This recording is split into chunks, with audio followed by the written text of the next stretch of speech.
একই ব্যক্তিকে দুবার স্বাধীনতা পুরস্কার দেওয়ার সুযোগ রেখে স্বাধীনতা পুরস্কার সংক্রান্ত নির্দেশাবলী সংশোধন করেছে সরকার। মন্ত্রিপরিষদ বিভাগের সংশোধন অনুযায়ী এখন কোনো ব্যক্তি বা প্রতিষ্ঠান একবার এই পুরস্কার পাওয়ার পর অন্য কোনো ক্ষেত্রে বিশেষ অবদান রাখলে কমপক্ষে ২৫ বছর পর পুনরায় স্বাধীনতা পুরস্কারের জন্য যোগ্য বিবেচিত হতে পারবেন।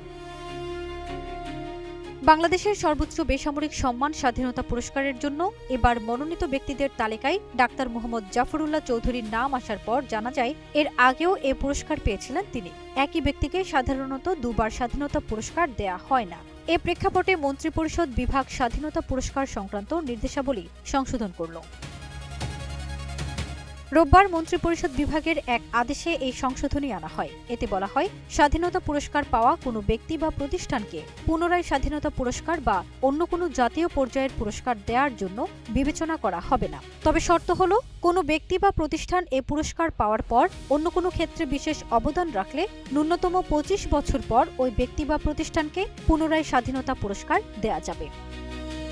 ফারজানা নিকিতা, নাগরিক প্রতিদিন।